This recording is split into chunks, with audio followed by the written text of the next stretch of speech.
United times, सच के सिवा कुछ नहीं, हर पल आपके साथ।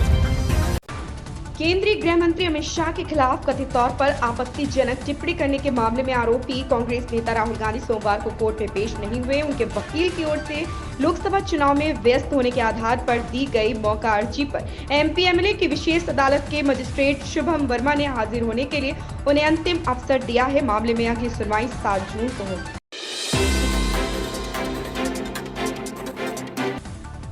देश के 12 राज्यों को यह मालूम नहीं है कि अत्यधिक गर्मी से लोगों को कितना नुकसान हुआ। हर साल मार्च से जुलाई माह के बीच करीब 150 दिन गर्मी प्रभावित माने जाते हैं। नियमों के अनुसार इनमें से 100 दिन भी राज्यों से सूचना दिल्ली तक नहीं पहुंच पा रही। इसका सबसे बड़ा नुकसान यह है कि केंद्रीय एजेंसियों के पास प्रभावित जिलों की जमीनी स्थिति से जुड़े सटीक आंकड़े मौजूद नहीं है। रॉबर्ट वाड्रा उद्योगपति और कांग्रेस के बहुचर्चित सियासी परिवार की दामाद हैं। प्रियंका गांधी उनकी पत्नी और सोनिया गांधी सास है। कांग्रेस के सबसे बड़े नेता राहुल गांधी के बहनोई हैं। जब ससुराल ही सियासी हो तो भला सियासत में उतरने की इच्छा क्यों न होगी। वाड्रा के मन में भी कई बार यह इच्छा जगी है। उन्होंने खुलकर इजहार भी किया। अमेठी से लोकसभा चुनाव लड़ने के सवालों पर भी ऐसी ही इच्छा जाहिर की। या और बात है कि उनकी इच्छा पूरी ना हो सकी। वैसे वाड्रा की खास बात यह है कि सवाल पूछो तो बिंदास अंदाज में जवाब देते हैं। महाराष्ट्र के मंत्री और वरिष्ठ राकांपा नेता छगन भुजबल ने सोमवार को आगामी विधानसभा चुनाव में अपनी पार्टी के लिए 80 से 90 सीटों की मांग की। हालांकि उनकी इस मांग पर राज्य के उप मुख्यमंत्री देवेंद्र फडणवीस ने कहा कि राज्य में भाजपा सबसे बड़ी पार्टी है और इसलिए वही सबसे ज्यादा सीटों पर चुनाव लड़ेगी। दूसरी तरफ पार्टी की बैठक में छगन भुजबल ने बताया कि भाजपा शिवसेना की गठबंधन में शामिल होने के दौरान उन्हें 80-90 सीट देने का आश्वासन दिया गया था। बलिया जनपद में 1 जून को 7वें चरण में लोकसभा चुनाव के लिए मतदान होना है। सभी पार्टियों ने चुनाव जीतने के लिए अपनी पूरी ताकत झोंक दी है। मतदान से चंद दिनों पहले पूर्व मंत्री एवं पूर्वांचल के दिग्गज भूमिहार नेता नारद राय की भगवती तेवर ने सपा के माथे पर बल ला दिया।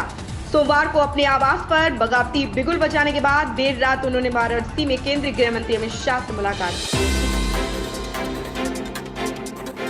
बहुजन समाज पार्टी के लिए 7वें चरण का चक्रव्यूह इस बार काफी पेचीदा है। पिछले चुनाव में घोसी और गाजीपुर में हाथी सब पर भारी पड़ा था।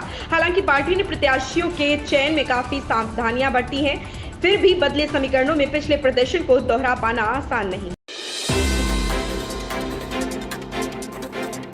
मनोरंजन के शौकीनों के लिए इस वक्त सिनेमाघरों में फिल्में देखने के नाम पर सूखा सा पड़ा हुआ है। सिर्फ 2 ही फिल्मों के विकल्प हैं।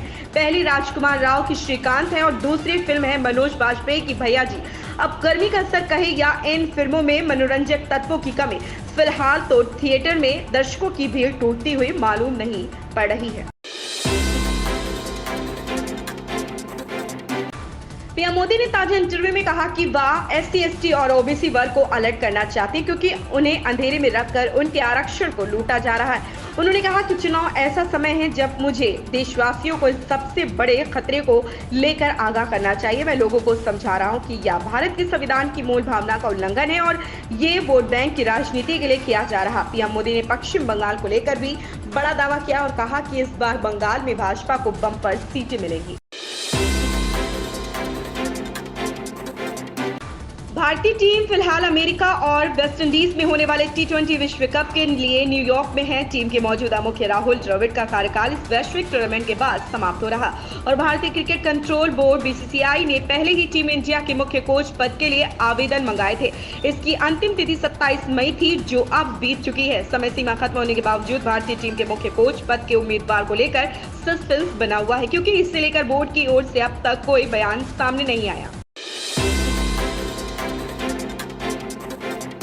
पिथौरागढ़ में मंगलवार सुबह 6:43 पर भूकंप के झटके महसूस किए गए। रिक्टर स्केल पर इसकी तीव्रता 3.1 मापी गई। भूकंप के झटके आने से लोग डर गए। लोग घबराकर अपने अपने घरों से बाहर निकल आए। बने रहिए हमारे साथ। हमारे चैनल को लाइक करें, सब्सक्राइब करें, बेल आइकन दबाकर कमेंट बॉक्स में कमेंट करना ना भूलें। धन्यवाद।